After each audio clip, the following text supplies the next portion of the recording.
$200 and gift card to Revival. But right now, we're joined by someone that I've been trying to get on the show for a very, very long time because he helps us so much with the show with all the content he puts out on Bleacher Report, national NBA writer for Bleacher Report. Eric Pincus, thank you so much for joining us, Eric. Of course. Thanks for having me. Eric, let's start here. We were going over the trade that you said could save the Rockets season. And in that trade, it basically talked about how Reed Sheppard, he could be moved to the Kings, right? And Tim Legler recently came out yesterday and said if Reed Sheppard isn't the answer, the Rockets could look to move on from him, or not even move on from him, just bring in another point guard. The Houston Rockets would receive Keon Ellis, 2026 Charlotte Hornets second rounder, and $5.7 million in a trade exception. The Sacramento Kings would get, Tari Eason, not Reed Sheppard, Tari Eason in a $2.3 million trade exception. Yeah, we've talked back and forth about Jabari Smith Jr., Tari Eason, how they've kind of fought for the right to get that playing time. Can you break down your thought process in this trade, Eric, and why you think both sides would do it? Well, so I was asked by my editors at Bleacher Report to try to troubleshoot. The Rockets obviously lost Fred VanVleet, veteran point guard, someone who played significant role in their playoff run and a big part of why they've become a better team. And so losing him doesn't really leave them with a true point guard. Mm-hmm. And the question was, how do they solve this before the season? How do they solve it right away? And the Rockets are in a very limited position where there are these aprons, there are these hard caps that can be triggered, and they are in a position where they can't even add a minimum guy. And so looking around, I see Keon Ellis as somebody who has been rumored to be available over the course of the last year. A really good three-point shooter, not necessarily like a lead guard like a Chris Paul, in terms of like running the entire offense, but he can initiate your offense, and he fits a lot of what they're trying to do. So it was probably the best answer in the moment. Now they could wait. They could wait till December 15th when players who are signed over the summer can be traded. So they have a lot of options. They don't have to rush to do anything, Houston, but they're also negotiating with Tari Eason. And if they can't reach a number that makes sense, he has to be extended before the start of the season. Otherwise, he'll be a restricted free agent next year, and they may choose to go down that path. But they're also paying KD, and they're paying all these other guys.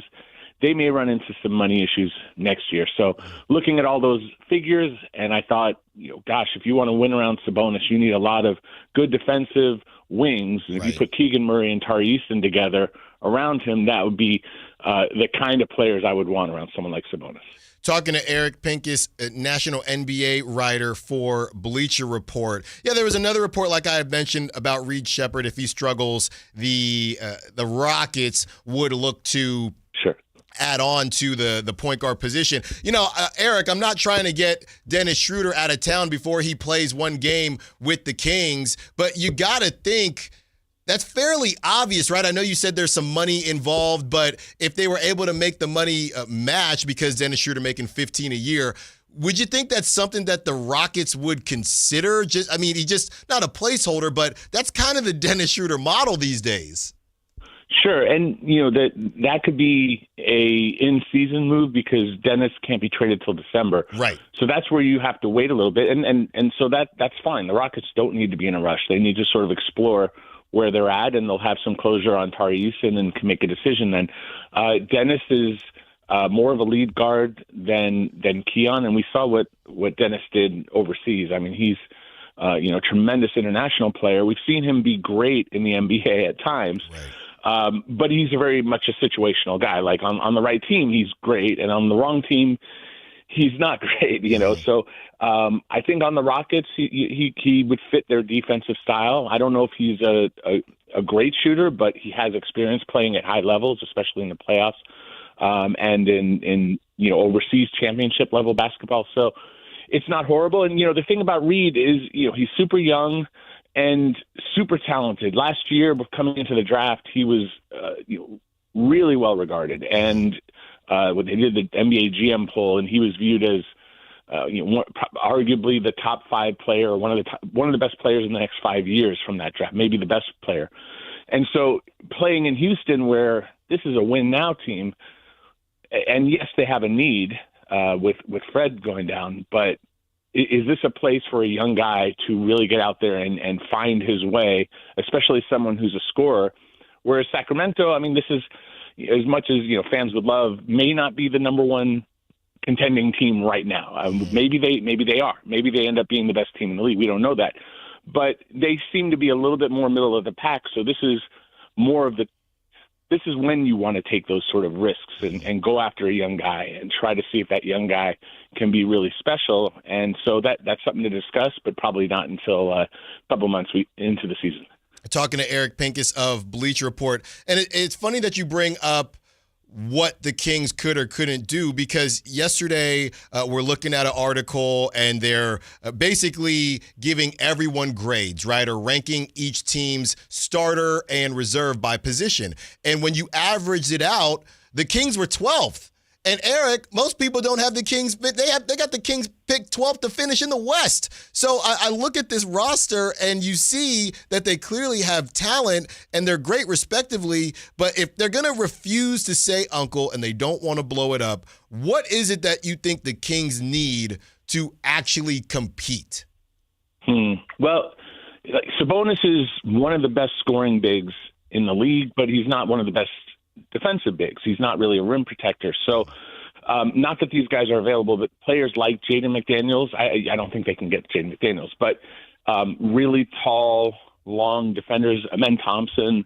But the problem with Thompson is he can't shoot. You need shooters around someone like Sabonis. So it's a combination of shooting and athleticism. Kind of he's retired now, Serge Ibaka types, guys who aren't centers, but just are incredible multi-positional defenders who can just cover up the ground that Sabonis doesn't. And then you need let Sabonis cook, get him the ball. Guys like Keegan, I think, are helpful. I personally, don't love the direction where they've gone with more and more offensive, non-defensive players like Zach LaVine and DeMar DeRozan. Not that they don't defend at all or anything, but they're not like above average defenders. They're scorers. And so that diminished, in my mind, Keegan's role. And I would like to see more of an effort put into finding players like him, developing players like him into the right kind of players around Sabonis, instead of just putting a little bit more empty calorie scoring. That's, I think, that the potential negative of this team is that they'll score a zillion points but won't get stops. And you just have to outshoot. And that gets really hard, especially when you want to be a playoff team, because you can't always rely on that offense, especially in a deep 7-game series. But you should be able to always rely on your defense. And I don't think that's foundational in this particular roster. So that's my take. And their leadership may disagree, but that's how I see it. Talking to Eric Pincus, national NBA writer for Bleacher Report. Eric, I've seen them at 36.5, but I also seen them at 34.5, and it doesn't really matter because neither of those win totals are getting you, honestly, into the play-in, let alone the playoffs.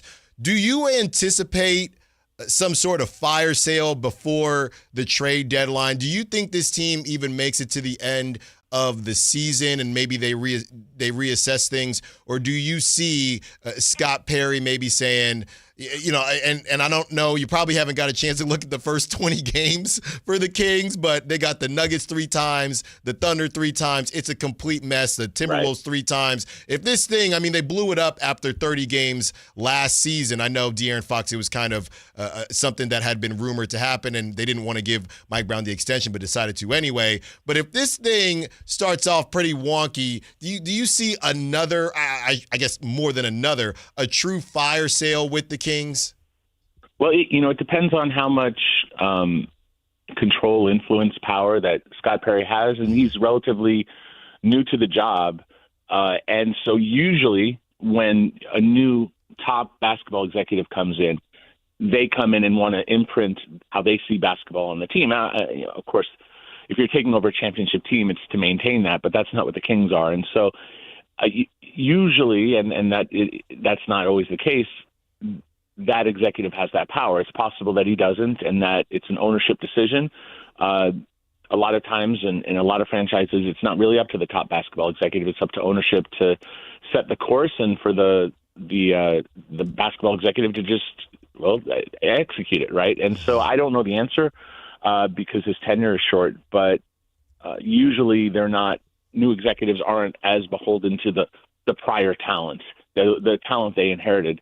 I think the negotiation with Keegan is the first step to see what direction they're going, because his deadline is before the start of the season. And if they give him a big number, they're saying you are a foundational piece that we're going to build around. And if they don't give him that big number, then it's going to go to restricted free agency. That doesn't mean he's not an important part of what they're doing, but it still means it's under evaluation. And so I think that's going to determine some of direction. Obviously, the gauntlet of the first 20 or so games or first few months, but it's a tough Western Conference. The East is more wide open because of injuries, and it's just there's so many good teams in the West. There's some great teams and there's some good teams, and the Kings are on the border of good. They need to show that they're more than just good to do something in the West. How surprised would you be if they did not give Keegan Murray an extension? Because out here we've been waiting. Jabari Smith got his, and I know the Rockets had to get their numbers right to bring in KD, but other guys in Keegan's draft class, everybody ahead of him, they've been extended. How surprised would you be if the Kings decided we're going to see what happens with Keegan in a contract year and just assume that we'll match whoever when it comes to restricted free agency? Well, I mean, for the players on the agent side, restricted free agency is one of the worst elements in the NBA. Yeah. They hate it, and teams love it because they have the power and they have the control. In this particular summer, there was really only one team that had real spending money. That was Brooklyn, and they chose not to go after the restricted free agents and didn't even really pay their own restricted free agent in Cam Thomas. So if you're the Kings, do you look at that and say, we just don't have to make a decision right now, and we can wait? Does that mean anything negative towards – I mean, Santi Aldama was in that same group as the other, the Kumingas, the Grimes, Cam Thomas, and then Josh Giddey got paid. So Giddey, it took a while. It was contentious, but they reached a compromise. Aldama, they reached a decision pretty quickly as a restricted free agent. So it doesn't necessarily dictate that this is like a negative if they don't. But if you're the player and you have an opportunity to lock in 80, 70, 100, 125, 150 million. I don't know where he's going to land, but let's just say it's 100 in the range of Giddey. That's really hard to turn down. That's life-changing money, whatever happens. And it takes away the uncertainty of a bad year, an injury, any and all that.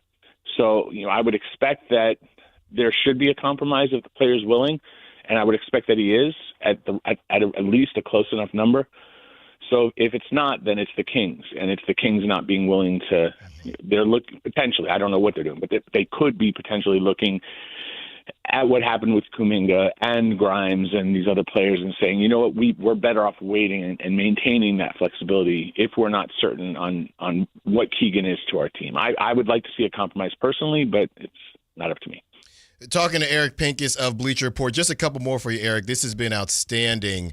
You talked about restricted free agency and how players seem to hate that. Well, one thing they love is unrestricted free agency, and when the Kings decided to pick up Keon Ellis's option, they are giving him that power, right? There is going to be an opportunity for the Kings to come to a compromise with Keon Ellis. We spoke with Keon Ellis during Media Day, and he was actually surprised that the Kings decided to go in that direction. Do you think the Kings, I know they got a logjam at the guard position, Eric, do you think the Kings will regret giving Keon an opportunity to hit unrestricted free agency, or even though it isn't restricted free agency, do they feel that nobody's going to throw Keon a ridiculous bag that they can at least counter as well? So, Keon is eligible in February for an extension. So there's still that possibility of a compromise. Like, they can't extend him today. It has to be 2 years after he signed. He signed on February 9th in 2024. So as of mid-February, he can extend, and that number is probably as much or more than what he'll get in free agency. They can extend him in the range of without, I'd have to look at the numbers, but let's just say it was $15 million. Let's just throw out a number. that's roughly, around what the mid-level exception. That's that larger spending exception that teams will have. So if you're not a target of a team with cap room could be anywhere up to the max, 30, 40, depends on, even 50, depends on how many years you've been in the league. Let's say it's 40. Keon's not at that caliber at this time. And, if he has that kind of caliber season that he's worth a max, then great. But realistically, he's probably a mid-level player at most. Mm-hmm. And so that's what the Kings would be negotiating against. And they may also project that not many teams spend that full mid-level. And of all the free agents who are available this summer, is that where teams go? And there might be 5-6 teams with cap room, but I don't think that free agency is a priority for teams and players as much as it was in years past. The new rules really encourage extensions, and it encourages trades. And so we're more likely to see something like Brandon Ingram, who couldn't work an extension with New Orleans, got traded to Toronto, got the extension. I think or even De'Aaron getting traded to the Spurs, and even though he didn't extend right away, it was clear that he was going to be extended. And I don't know if it was pre-agreed. Probably was, even though that's illegal. But ultimately, with Keon, I think the potential there is that if he has a great season, shoots over 40% from three again, defends, and is a part of the future, you can argue him, Keegan is a better direction than maybe overpaying, great scorers, great NBA careers of DeMar DeRozan and Zach LaVine. Don't diminish what they've accomplished, but maybe focus on a younger group that can do some more. So they can reach that compromise before the season. And then, if not, he gets to unrestricted free agency. Now it's really up to him. What does he want to do? Who has money? And if he has a great season, probably the market's in the range of $15 million starting salary for him, unless he really blows up. And then you start looking at the teams that have cap room and want to pay 20 or 25 or something like that. But I don't assume he reaches those heights. But the season's wide open. Go out there and play. Eric Pincus, two compromises that the Kings are taking bets on. Great stuff, Eric, and we appreciate you for joining us. One more for you, Eric. I was supposed to kick off the interview like this, but we're going to end it like this. It's kind of an inside joke when we have writers on, because there are a couple things that people typically say when it comes to the Kings. So I'm going to ask you this last question. Can you tell us something you like about the Kings? But here's the caveat. You cannot say Keon Ellis, and you cannot bring up the most recent draft class. Those are the only rules. One of the best men at my wedding lives in Sacramento, so I have a lot of love for that. Does that count? That counts. That counts. We'll take it. We'll take it. Eric Pincus, this has been awesome. Thank you so much for joining us. We got to do it again throughout the season. We will talk to you soon. Enjoy the rest of your week. All right, now, anytime. Thanks for having me. That was Eric Pincus, national NBA writer for Bleacher Report, and he found a way. That's what we're doing with all these writers and media members that we have on, and Eric found a way around it. So we appreciate Eric for checking in, and that should make